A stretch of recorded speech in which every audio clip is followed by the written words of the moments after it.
NICL নতুন recruitment আহি গৈছে এছিষ্টেণ্টৰ কিমান পোষ্ট আছে 500টা পোষ্ট বেলেগ একো নালাগে অকল গ্ৰেজুৱেশ্যন হ'লেই হ'ল তেতিয়াহ'লে ভিডিঅ'টো শেষলৈকে চাই থাকক যদি চেনেলটো নতুন প্লিজ চেনেলটো ছাবস্ক্ৰাইব কৰি ল'ব কাৰণ মই ইয়াত এনেকুৱা টাইপৰ ভিডিঅ' বনাই থাকোঁ আৰু যদি ফেচবুকত চাই আছে প্লিজ পেজটো ফ'ল' কৰি লওক এতিয়া চাওক NICL মানে হ'ল national insurance company limited post কি পোষ্টটো হ'ল এছিষ্টেণ্টৰ আৰু ইয়াত পোষ্ট কিমান আছে ইয়াত পোষ্ট আছে 500টা পোষ্ট আৰু কোৱালিফিকেশ্যন কি লাগিব আপোনালোকক মাত্ৰ গ্ৰেজুৱেশ্যন হ'লে আৰু এজ লিমিট কি এজ লিমিট হ'ল 21 বছৰৰ পৰা 30 বছৰ বয়সলৈকে হয় আপোনালোকে যদি 21 বা 30ৰ ভিতৰত আছে তেতিয়াহ'লে আপোনালোকে ইয়াত আৰামত এপ্লাই কৰিব পাৰিব ইয়াৰ পিছত আহি গ'ল আপোনালোকে এপ্লিকেশ্যন ফি কিমান দিব লাগিব চাওক এপ্লিকেশ্যন ফি আপোনালোকক 850 টকা দিব লাগিব যেতিয়া আপোনালোকে এপ্লাই কৰিব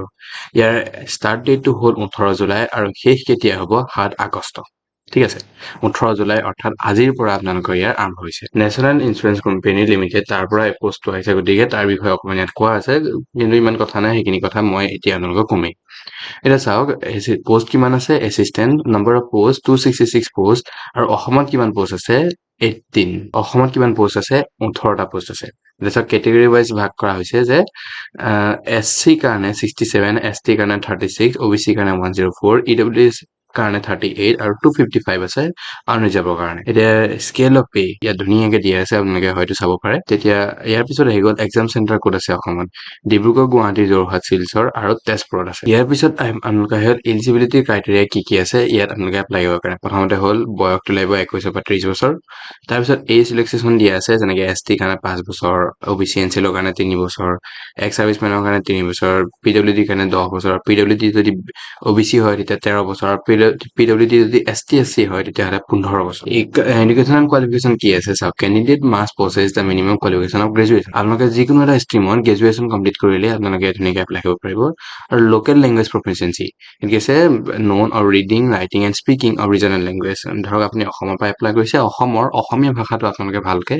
লিখিব ক'ব আৰু পঢ়িব পাৰিব লাগিব ইয়াৰ পিছত আহি গ'ল যে এপ্লিকেশ্যন ফি যেনেকে দিয়া আছে ST SC PWD আৰু এক্স চাৰ্ভিচমেনৰ কাৰণে নীল এটকা দিব নালাগে কিন্তু আদাৰ যোনখিনি আছে তেওঁলোকে 850 টকা আদাৰ মানে কোন থাকিল OBC আৰু জেনেৰেলৰ কাৰণে 850 টকা দিব লাগিব চিলেকশ্যন প্ৰচেছটো হ'ল examination which will be conduct online as follows পৰীক্ষা হ'ব আপোনালোকৰ CBT পৰীক্ষা হ'ব আৰু ইয়াৰ পিছত তলত দিয়া আছে যে কোনকেইটা ছাবজেক্টত প্ৰিলিমিনাৰী এক্সাম হ'ব প্ৰথমতে তাৰপিছত হ'ব মেইনছ তাৰপিছত হ'ব ৰিজনেল লেংগুৱেজ টেষ্ট ইয়াত দিয়া আছে এতিয়া প্ৰিলিমিনাৰী মানে প্ৰিলিমছত আপোনালোকৰ কি আহিব প্ৰিলিমছত প্ৰথমতে আহি গ'ল ইংলিছ তাত 30টা কুৱেশ্যন 30 মাৰ্ক 20 মিনিট তেনেকে ৰিজনিং আৰু তেনেকে কোৱান্টিটেটিভ এপ্টিটিউড আৰু তেনেকে টোটেল 100 কুৱেশ্যনছ 100 মাৰ্কছ 60 মিনিট তাৰপিছত আহি গ'ল আপোনাৰ মেইনছ পৰীক্ষা যোনে তাৰ উত্তীৰ্ণ হ'ব তাৰপিছত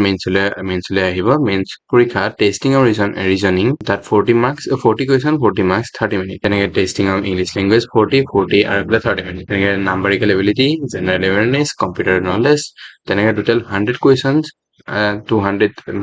কুৱেশ্যনছ 200 মাৰ্কছ আৰু 120 মিনিটছ ইয়াৰ পিছত গ'ল ৰিজনেল লেংগুৱেজ টেষ্ট মানে আপোনালোকৰ যোনে মেইনছ এক্সামটোত মানে কোৱালিফাই কৰে তেওঁলোকৰ পিছত আহিব ৰিজনেল লেংগুৱেজ টেষ্ট যোনটো আপোনালোকে স্থায়ী ভাষাত মানে যদি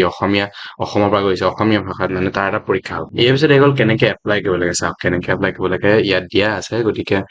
আপোনালোকে যদি নিজে এপ্লাই কৰিলে টান পায় তেতিয়াহ'লে মোক কণ্টেক্ট কৰিলে হ'লে মোৰ ফোন নম্বৰ মই ধুনীয়াকৈ আপোনাক এপ্লাই কৰি দিম ঘৰতে বহি আপোনালোকে এপ্লাই কৰিব পাৰিব ইম্পৰ্টেণ্ট ডেটছ কি দিয়া আছে ষ্টাৰ্টিং অফ ডেট 18 জুলাই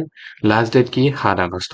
আৰু ডেট ফেজ ফাৰ্ষ্ট অনলাইন এক্সামটো কেতিয়া হ'ব 27 আগষ্ট আৰু ছেকেণ্ড অনলাইন টেষ্টটো হ'ব 30 অক্টোবৰ তেতিয়া ভিডিঅ'টো মানে যদি ভিডিঅ'টো অকণমান হেল্পফুল যেন লাগিল প্লিজ চেনেল ছাবস্ক্ৰাইব কৰি ল'ব কাৰণ মই এনেকুৱা টাইপৰ ভিডিঅ' চাই থাকোঁ আৰু যদি ফেচবুকত চাই প্লিজ পেজটো ফ'ল' কৰি দিয়ক তেতিয়াহ'লে মই বুজি থাকে চাইনিং অফ